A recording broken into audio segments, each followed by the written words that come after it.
I opened my home for New Year's, believing family meant safety. Before midnight, my own son stood up and called me a thief. What he didn't know was that the truth would cost him his marriage. If you're new to my channel, please subscribe and tell me where you're watching from. My name is Gloria and I'm 63 years old. I live in a quiet neighborhood outside Columbus, Ohio, in a house I worked for nearly 3 decades to pay off. It isn't grand or impressive, but it's warm, carefully kept, and filled with memories I once believed could never be shaken. For most of my life, I believed that if you gave your best to your family, your time, your patience, your sacrifices, it would come back to you as loyalty. I believed that deeply. I was wrong. I just didn't know it yet. Before that night, I was a mother who followed every rule I knew. I raised my son alone after his father passed away when he was still young. I worked 2 jobs, skipped vacations, and learned how to stretch a dollar until it almost gave way. There were years when I bought myself nothing new because every extra cent went toward keeping our lives steady. When my son graduated from college, I cried harder than anyone else in the room. When he got married, I helped pay for the wedding and welcomed his wife into my life without hesitation. I truly believed love grew when it was shared freely. I trusted my son without question. And I trusted his wife simply because he loved her. For me, that was enough. In the weeks leading up to New Year's Eve, I decided to host the celebration at my house. It felt important to begin the year together under one roof. I decorated the living room with soft lights, cooked for 2 days straight, and made sure there was a place for everyone at the table. I even bought sparkling cider instead of champagne because my daughter-in-law didn't drink alcohol. I wanted no tension, no awkward moments, just warmth, laughter, and family. But there were signs I chose not to see. My son had stopped calling as often. When he did, the conversations felt rushed, distracted, like something he needed to get through. Sometimes his wife answered the phone and told me he was busy, even when I could hear the television playing in the background. During visits, small comments slipped out, jokes about how old-fashioned I was, remarks about how I worried too much about money. They were always said with polite smiles, so I swallowed my discomfort and smiled back. I told myself this was normal, that children grow up, that marriages shift priorities. I reminded myself not to be the kind of mother who complains or interferes. But the truth was quieter and more painful. I was already being pushed to the edges of my own family. On New Year's Eve, the house filled with noise and laughter. Friends of my son and his wife arrived early. Coats piled up in the hallway. Music hummed softly in the background. I moved from room to room, refilling glasses, checking the food, making sure everyone felt welcome. Felt good to be useful. It felt familiar. It felt like home. I remember standing near the kitchen doorway, watching my son talk animatedly to a group of guests. He didn't look at me. Not once. A strange tightness settled in my chest, but I pushed it aside. I told myself I was being overly sensitive. I told myself everything was fine. As the clock crept closer to midnight, people gathered in the living room. Someone turned the music down. Glasses were lifted. I was just about to step forward to wish everyone a happy new year when my son suddenly cleared his throat. The room went quiet. He stood up, gripping his glass, his jaw set tight. For a moment, I truly believed he was about to make a toast. I smiled at him, waiting for our eyes to meet. They never did. Instead, he looked straight past me and began to speak, words that seemed to freeze the air in the room.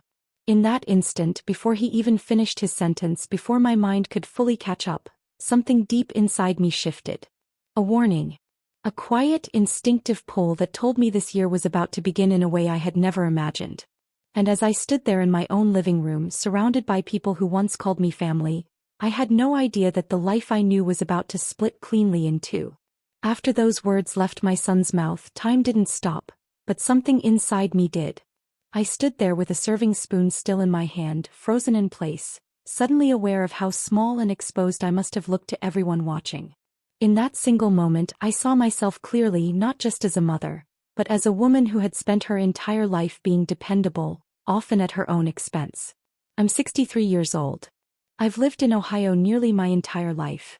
I raised my son here, buried my husband here, and built a quiet, honest life here. For years, my identity was simple and steady. I was the woman who showed up. I was the one people called when they needed help, advice, or money they promised they'd pay back someday. I never kept score. I never asked for recognition.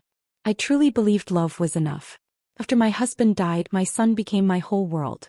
I didn't just raise him, I protected him. I stood up for him when teachers doubted him. I worked overtime so he could play sports and feel like other kids. I took extra shifts so he wouldn't graduate buried in student loans. When he struggled early in his career, I helped quietly without telling anyone. I didn't want him to feel weak or indebted. I wanted him to feel safe. When he married, I told myself it was time to step back. I welcomed his wife with open arms. I included her in every holiday, asked for her opinions, respected her boundaries, and tried to make room for her without losing myself.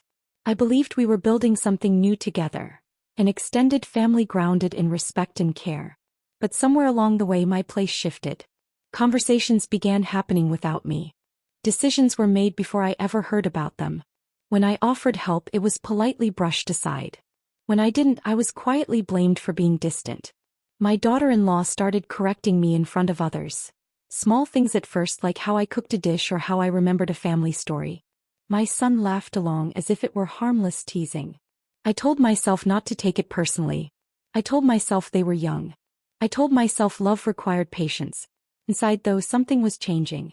I was shrinking. I started to feel like a guest in my son's life instead of the woman who had built it from nothing. When I asked simple questions, I was met with sighs. When I expressed concern, I was told I worried too much. Slowly, quietly, I was being repositioned, not as family, but as an inconvenience that needed managing. Still, I never imagined what was coming. Standing there that night, surrounded by guests with their glasses raised, I finally understood how badly I had misjudged the distance between who I believed I was to them and who I had become in their eyes. My son wasn't just upset. He was certain. Certain enough to accuse me in public. Certain enough to believe I would stay silent and take it. That realization hurt more than the accusation itself. Because in that moment, something painful but necessary became clear. The woman I thought I was in my family no longer existed to them. And if I was going to survive what came next, I would have to learn to see myself differently too. I should tell you who I am not only as a mother, but as a woman who lived a full, grounded life long before that night ever arrived. I'm 63 years old, retired from administrative work, and I've spent most of my adult years doing things quietly, carefully, and responsibly. I don't drink much, I don't gamble, and I've never lived beyond my means. I've always believed that if you keep your side of the street clean, you can lay your head down at night and sleep without fear. I became a mother in my early 30s, and by my mid-40s I became a widow. Losing my husband reshaped everything I thought I understood about life. Overnight, I had to be strong in ways I had never prepared for. I learned how to manage finances on my own, how to make hard decisions without a partner to lean on, and how to hide my fear so my son wouldn't carry it with him. I didn't do any of it perfectly, but I did it with consistency and determination. My son grew up watching me face hardship without complaint. I believed that would teach him respect. I believed it would show him what resilience truly looked like. What I didn't realize at the time was that my strength also made it easier for people to assume I could endure anything, no matter how heavy. By the time he married, I was already used to placing myself last. If they needed help moving, I was there. If they needed money for an emergency, I found a way. If they needed space, I stepped back without protest. I never asked for praise or acknowledgement. I only asked for honesty. His wife entered our lives polished and confident. She spoke well, dressed beautifully, and left strong impressions wherever she went. At first, I admired that. I truly believed we complemented each other. I was the steady presence. He was the spark. I never saw her as competition. I never felt threatened or cautious around her. But slowly, I began to notice how easily she positioned herself between my son and me. She answered questions that were meant for him. She reframed my words before he could respond. She corrected my memories as if they were unreliable. And my son, my child, allowed it to happen. Sometimes he even joined in, smiling as though it were nothing more than light-hearted teasing. I told myself this was simply what letting go looked like. Emotionally, before the betrayal, I was tired but still hopeful. I believed that if I stayed calm, kind, and generous, things would eventually settle. I believed respect would return on its own. I didn't want conflict. I didn't want to become the difficult mother. More than anything, I wanted peace. What I didn't understand then was that my silence was being mistaken for weakness. By the time New Year's Eve arrived, I was already walking carefully, measuring my words, choosing the safest moments to speak. I didn't feel physically unsafe, but I did feel unseen. Even so, I never imagined my son would stand in my own house in front of guests and treat me like a criminal. That accusation didn't come out of nowhere. It was built slowly, from months of quiet dismissal, from conversations I was never part of, from narratives being formed about me without my knowledge. And that night, as I stood there listening to my own child question my integrity, I realized the relationship I believed we had was already gone. I just hadn't been told yet. Before everything fell apart, my life followed a quiet, predictable rhythm. I woke up early every morning, even after retirement, because my body never forgot years of responsibility. I made my coffee the same way each day and sat by the kitchen window watching the neighborhood slowly come alive. Cars pulling out of driveways. Porch lights turning off. That small window of time belonged to me. Steadied me. Reminded me who I was. I kept my house spotless. Not because anyone expected it, but because order gave me peace. I planned my meals carefully, kept my budget balanced, and made sure I was never a burden to anyone. I volunteered at the local library twice a week and helped an elderly neighbor carry her groceries when her arthritis flared up. I didn't live a grand or flashy life, but it was an honest one, built on responsibility and self-respect. My son used to be part of that routine. He would stop by without calling, sit at my table, and talk about his plans and frustrations. After his marriage, those visits slowly disappeared. When he did come by, he was distracted. His phone never left his hand. His eyes drifted away while I spoke. He stopped asking how I was doing. Instead, he asked if I was okay, only when he needed something. So I said yes. Every single time. I hosted birthdays. I hosted holidays. I opened my home again and again because it made me feel useful, like I still belonged. Even when I was tired, I smiled. Even when I felt tension in the room, I ignored it. I told myself families go through phases. I told myself patience fixes most things. But there were moments, small, sharp ones, that lingered long after they passed. Once, my daughter-in-law corrected me in front of guests when I shared a family memory. "That's not how it happened," she said, laughing. My son didn't defend me. He laughed too. Another time, when a bill arrived for a joint family expense I had temporarily covered, she asked loudly if I was sure I hadn't mixed it up with my own finances. The implication hung in the air, unnecessary, uncomfortable, and deeply hurtful. I began to notice how often blame found its way to me. A missing envelope. A delayed payment. A misunderstanding that always seemed to land at my feet. Without realizing it at first, I started keeping receipts. Not out of suspicion, out of instinct. A quiet habit formed from years of surviving on my own. Emotionally, I felt myself shrinking. I spoke less. I shared fewer opinions. I stopped correcting them when they were wrong. I told myself it was maturity. I told myself it was wisdom. In truth, it was self-protection. By the time New Year's approached, I was already bracing myself, though I couldn't have explained why. Something felt off. I could sense it in how my daughter-in-law avoided my eyes, in how my son's tone sharpened when he spoke to me. So I invited them. So I cooked. So I hoped. Looking back now, the signs were painfully clear. I just wasn't ready to accept what they meant. The moment came so suddenly that I didn't even have time to brace myself. The countdown music had just been lowered, the room buzzing with anticipation as people drifted closer together in the living room. Someone passed around noisemakers. Laughter floated through the air. I stood near the edge of the room, smiling politely, when my son raised his voice and said my name. Not, Mom. My name. The sound of it cut through the room. Everything went quiet at once. He stood there stiffly, a glass clenched in his hand, his face set in a way I had never seen before. For a brief, disorienting second, I thought he looked like a stranger wearing my son's face. My stomach tightened, but I still believed, naively, that he was about to make a toast. That this was just an awkward pause before something warm and familiar.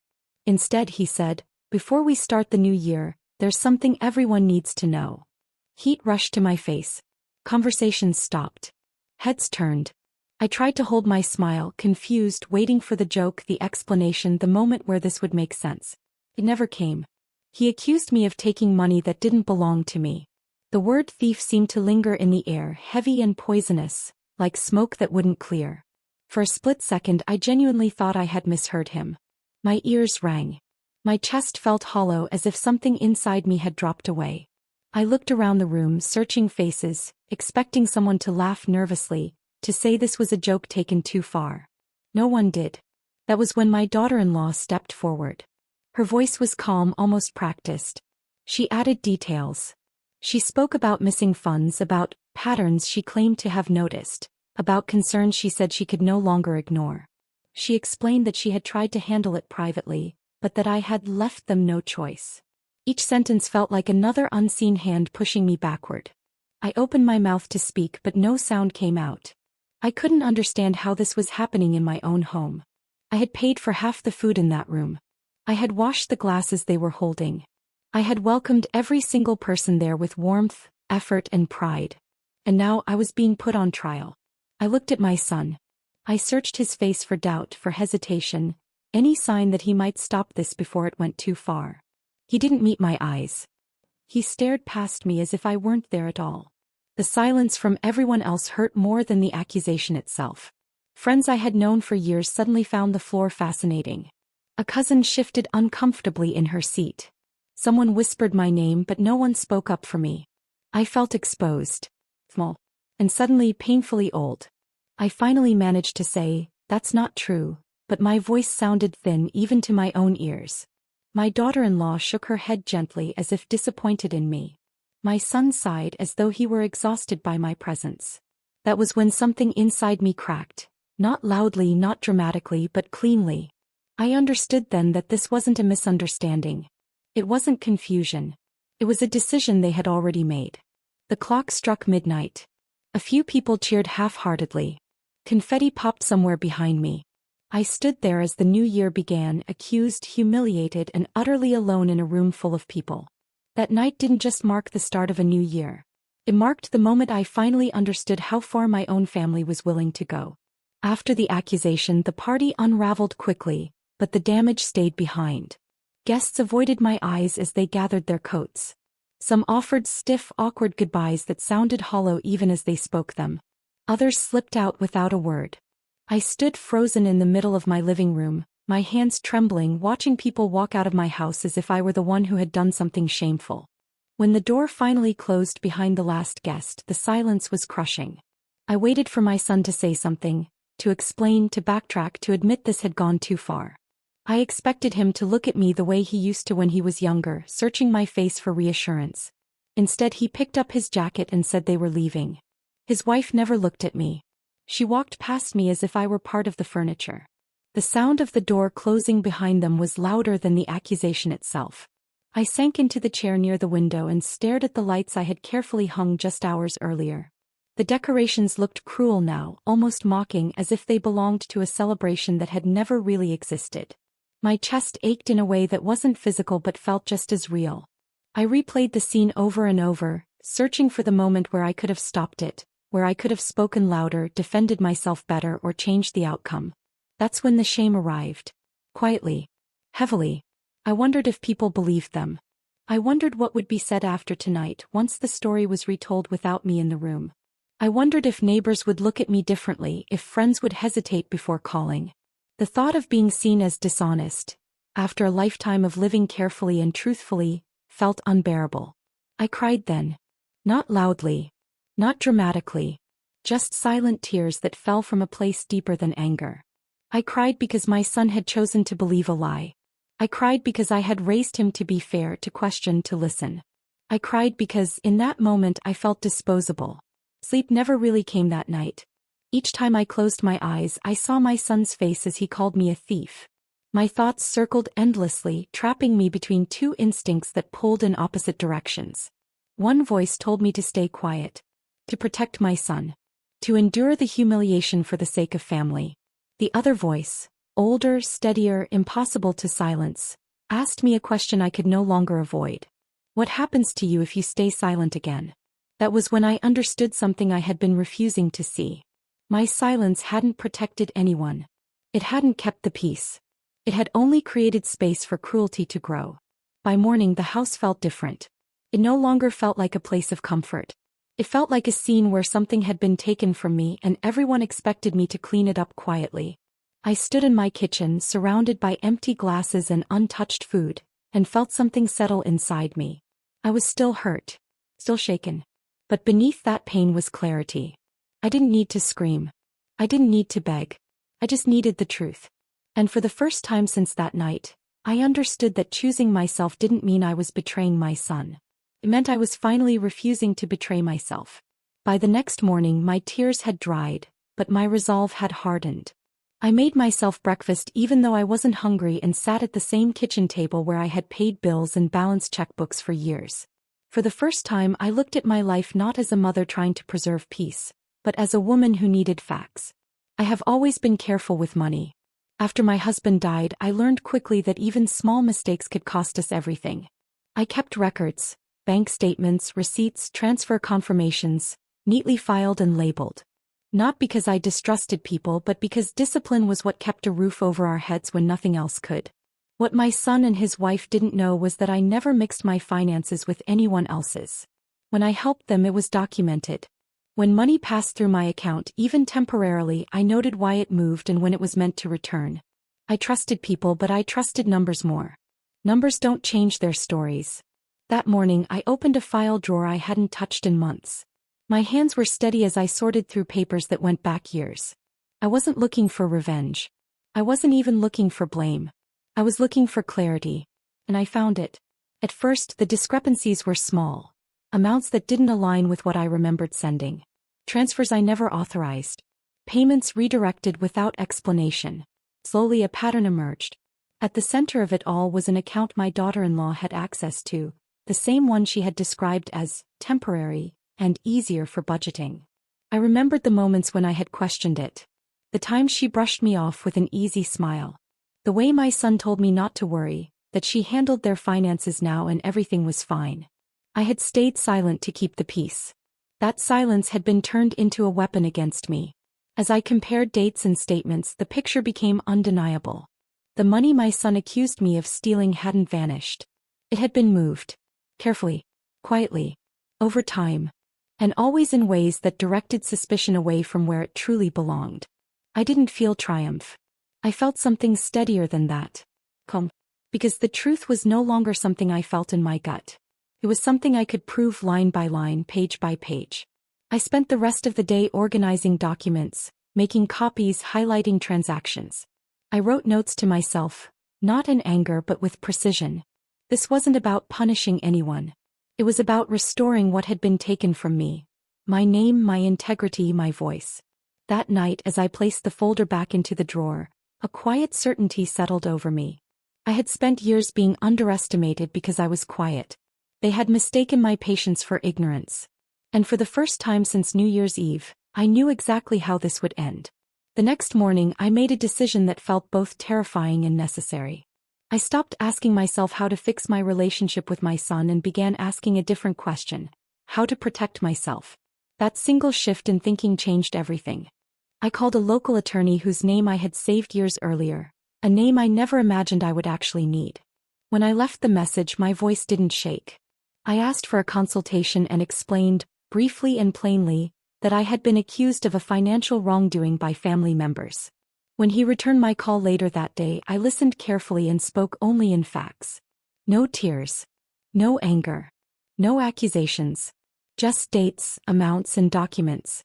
He told me to bring everything. I spent the afternoon preparing. I copied bank statements, printed transaction histories, and organized my notes in clear chronological order. I labeled each section carefully. I wasn't trying to overwhelm anyone. I was trying to be undeniable. Every page told the same story. The money had moved and it hadn't been by me. That evening my son called. His voice was tight, defensive, edged with impatience. He said we needed to clear the air. He asked why I hadn't apologized yet. I told him calmly that I wouldn't discuss anything until we all sat down together. There was a pause on the line, longer than usual. He sounded surprised. I realized then how unfamiliar this version of me was to him. I had never drawn a line like that before. We agreed to meet in 2 days. In the time between, something unfamiliar settled in my chest. It wasn't anger. It wasn't fear. It was steadiness. I walked through my house slowly and really looked at it. The photographs on the walls, the furniture I had paid for piece by piece, the bills I had always paid on time. This was my life. Saw it. Earned. I wasn't disposable. I wasn't confused. And I wasn't wrong. On the morning of the meeting, I dressed simply. No jewelry. No makeup beyond what made me feel like myself. I slipped the folder into my bag and paused at the front door. For a moment, I thought about all the years I had spent trying not to upset anyone. How carefully I had shaped myself to fit into other people's comfort, even when it cost me my own. Then I stepped outside. This wasn't about revenge. It was about truth. And truth doesn't need to raise its voice. As I drove to the meeting place, I felt ready. Ready to stop explaining myself. Ready to stop absorbing blame that didn't belong to me. Ready to let facts do what emotions never could. Whatever happened next, I knew one thing for certain. I would not leave that room diminished again. We met in a small conference room at my attorney's office, neutral ground where raised voices couldn't hide behind walls. My son arrived first, restless, pacing near the window as if the glass might offer him an escape. His wife entered moments later, composed and confident, wearing the same expression she had worn the night she accused me, polite, certain, and entirely unbothered. Neither of them looked at me when I walked in. I sat down slowly and placed my bag at my feet. I didn't rush. I didn't speak first. I had learned that silence, when chosen, can be a form of strength. My son broke it. He said the meeting was unnecessary. He insisted the issue was simple and that all he wanted was the truth. His wife nodded beside him, her hands folded neatly in her lap. She repeated the same story she had told at the party, almost word for word, as if she had practiced it. Missing money. Broken trust. Disappointment. I listened without interrupting. When she finished, the room went still. My attorney turned to me and asked if I was ready to respond. I was. I reached into my bag and took out the folder. I placed it on the table and opened it carefully, page by page. I didn't accuse anyone. I didn't raise my voice. I simply explained what each document showed: dates, amounts, account numbers. I pointed to transfers authorized by my daughter-in-law. I showed where money had been moved out and never returned. I showed how the timeline matched the so-called missing funds exactly. The color drained from her face. My son leaned forward, confusion crossing his expression before giving way to unease. He started asking questions, quickly at first, then more hesitantly, as the answers stopped aligning with what he had been told. My attorney explained calmly what the records meant, what could be proven and what could no longer be denied. My daughter-in-law tried to speak, but her words tangled over one another. She said there had been misunderstandings, that things were complicated, that she hadn't meant for it to look the way it did. But the truth doesn't bend to intention. My son finally turned to her and asked a single quiet question. She didn't answer. She couldn't. That was the moment everything shifted. The room felt heavier, as if the air itself had changed. The accusation that had crushed me days earlier now sat exactly where it belonged. I didn't feel satisfaction. I felt relief, the kind that settles in your bones when your name is finally cleared. I stood up slowly, met my son's eyes, and said something I had never allowed myself to say before. I won't carry this for you anymore. And for the first time since New Year's Eve, I walked away with my head held high. The consequences didn't explode all at once. They unfolded quietly, the way real consequences usually do, slow, heavy, and impossible to escape. After that meeting, my son barely spoke. He sat there staring down at the table, as if the surface might somehow explain how everything he believed had fallen apart so completely. His wife tried to regain control of the conversation, but there was nothing left to manage. The facts were clear. The accusation had collapsed under its own weight. The attorney explained what would happen next in calm, practical terms. There would be an internal review of the accounts. Any money taken improperly would need to be returned.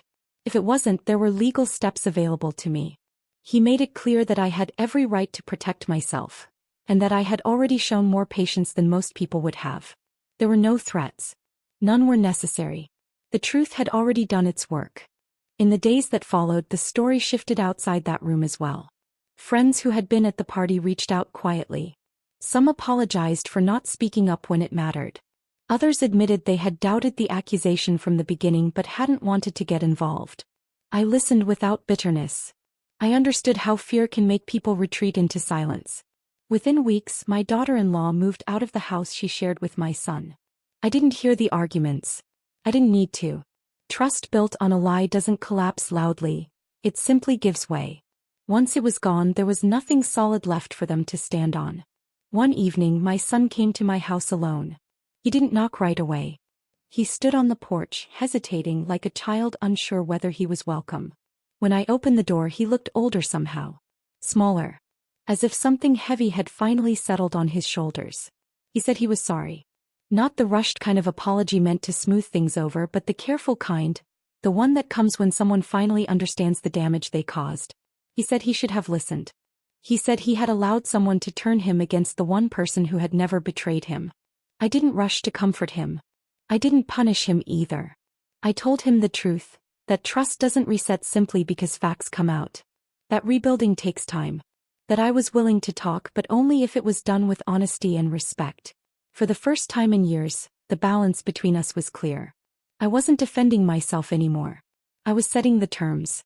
In the weeks that followed, my life began to settle into something quieter, but undeniably stronger. The chaos that had invaded my home on New Year's Eve slowly drained away, leaving behind a sense of clarity I hadn't felt in years. The first thing I did was reclaim my space. I packed away the decorations, cleaned every room thoroughly, and rearranged the living room until it finally felt like mine again. Each small change mattered. Every chair moved, every surface cleared reminded me that this house, and the life inside it, belonged to me, not to anyone who had dared to question my integrity. My son and I began speaking again cautiously. He didn't come with demands this time. No expectations. He listened more than he spoke. I could see the guilt in his eyes, and while it was real, I didn't allow it to weaken my boundaries.